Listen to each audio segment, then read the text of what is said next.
Gone are the days when everyone lined up for Slimming World and Weight Watchers. Now it's all about weight loss medications. But are they really the magic solution that we think they are? As a dietitian specializing in weight loss, I have thoughts. So today I want to talk about what no one is really discussing. Because weight loss medications do work, but only if you do what I'm going to talk about today. Now, if we haven't met before, I'm Maria and I'm a registered dietitian who has helped hundreds of people successfully lose weight, both with and without medications. Now, if this is something that is of interest to you, make sure to subscribe because this is the start of a whole weight loss drug series.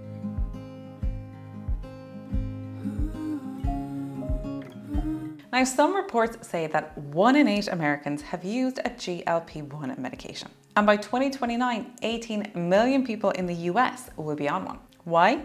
Well, because they work. These drugs are producing weight loss and metabolic health improvements far beyond what diet and lifestyle alone can achieve. And it's not just about the weight. These medications are helping people regain their confidence, improve their health, and finally escape the cycle of restrictive, miserable diets that have not worked for them in the past. But here is the thing. These medications, they only work if they are used in the right way. I want you to think back to when you were a kid and you were learning how to ride a bike. Remember those stabilizers or those training wheels you had in the beginning? And they were a huge help at the start, but eventually you had to learn how to balance without them.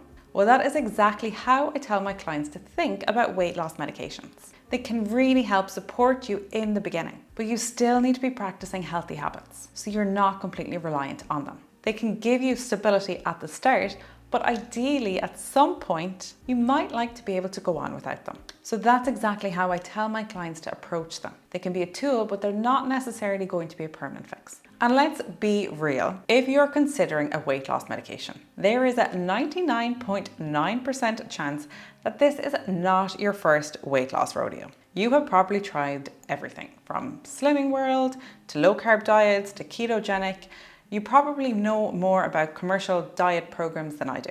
So I get it. You're probably thinking, I just want to take the medications and I'm just sick of diet. It didn't work before. Why would it work for me now? Well, this is one of the most important things that I want to get across. Weight loss medications, just like bariatric surgery or weight loss surgery, these are not standard weight loss plans. They are medical interventions. And just like any medication, you need to know how to take it properly so it works for you. And no, I'm not talking about just how you inject it. You need to know how to manage and navigate side effects, what you shouldn't do when taking the drug, what is the best time to take the drug for maximal efficiency, how to monitor if the medication is actually working for you, and how to keep an eye out for any side effects. And these things can make or break your success. And this is where having the right medical team around you is key. So first, you of course need a doctor. They will prescribe and monitor the medication itself. Please, whatever you do, do not buy weight loss medications off the internet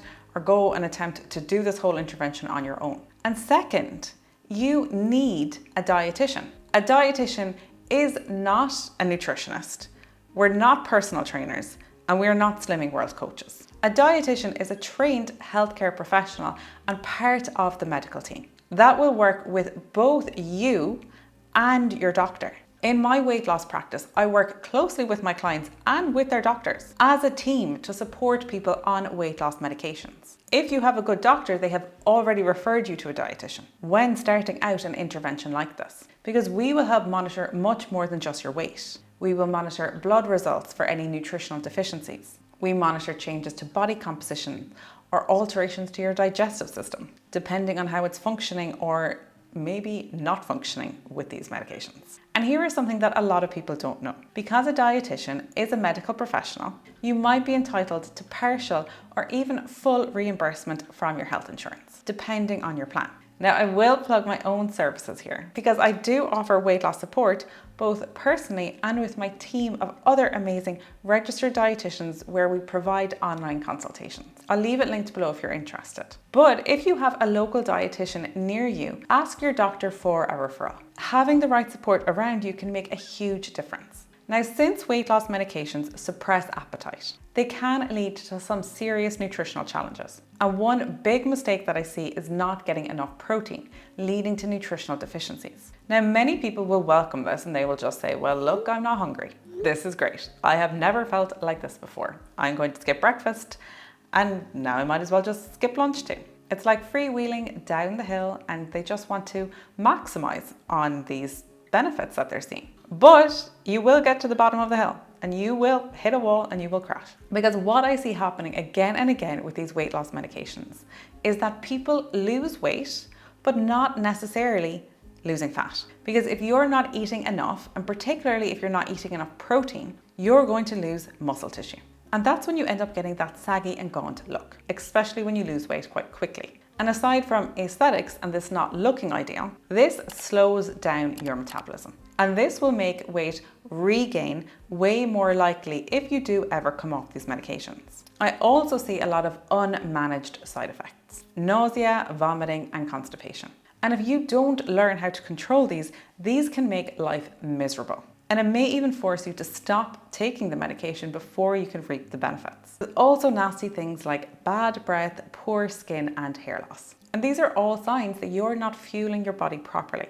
Because it's not just about eating less, it's about eating right. And when you can't eat as much because your appetite is reduced, it's even more important to make sure that every bite counts.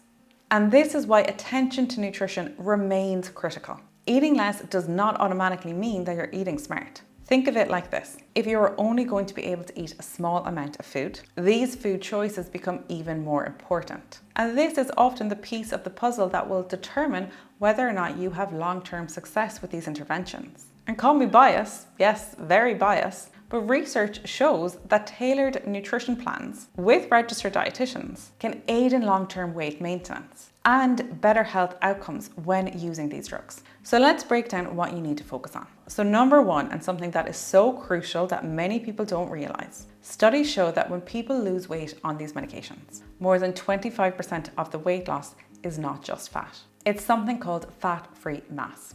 We're talking about muscle, soft tissue, and even bone. And this is such a big deal because losing muscle is not just about looking toned. It affects your whole body's health. Your muscles help with blood sugar control. They keep your metabolism running efficiently, and they help prevent frailty as you get older. And if you have already been dealing with certain health conditions, especially heart problems or heart failure, because your heart is a muscle, maintaining muscle becomes even more critical.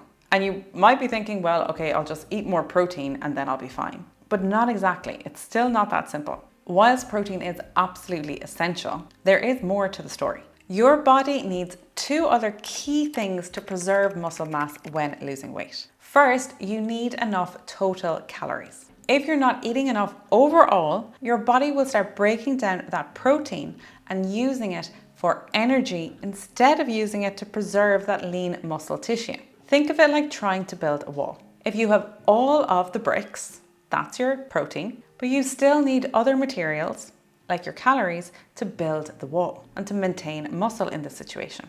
So if you manage to eat, we'll say 150 grams of protein every day, whilst yes, you're doing well, it's still not enough if you're not eating just simply enough calories every single day. Now, how many calories you might be thinking? Well, for women, it's usually around 12 to 1500 calories on these medications.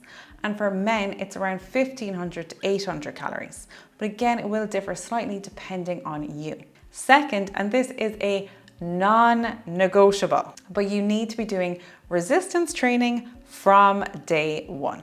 There is no waiting until you have lost weight to start. So no putting it off. Your muscles need this resistance training to give it signals to stay strong. Now, if you're looking for meal ideas or recipe ideas, I'd recommend following me over on Instagram because I have a lot of high protein recipes that would be very useful if you are on these medications. And I recently did a high protein, low calorie snack series that I think you will really enjoy. Now, next we need to talk about meal timing because these medications can really mess with your natural hunger cues. These drugs work by making you feel much fuller for longer. And while this might sound great, it can create some challenges. Most people on these medications can end up barely eating at all or skipping meals all day long. And this will make it almost impossible to get enough of that calories and protein that we just talked about. If you're only eating once a day or you're having absolutely tiny amounts, it's going to be difficult to meet your nutritional needs. And this is where having a strategic approach to meal timing can become very crucial.